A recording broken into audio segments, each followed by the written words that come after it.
โอ้ยงามดีดอกไม้ค่อยบานสะพัง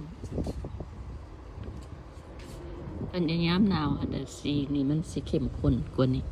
มันยามร้อนแล้วมันสีอยากจืดเด้แต่ว่าสีแดงนี่ก็ยังแดงอยู่ได้ละพวกนี้ธรรมดาเป็นสีขาวเลย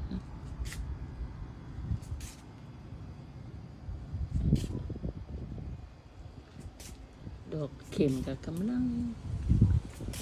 ออกเข็มก็ได้ดอกเข็มนี่มันก็มาห่มนี่เนาะ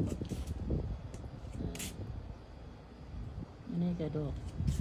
อันนั้นโซนดอกโซนปีนี้ออกงาหลาย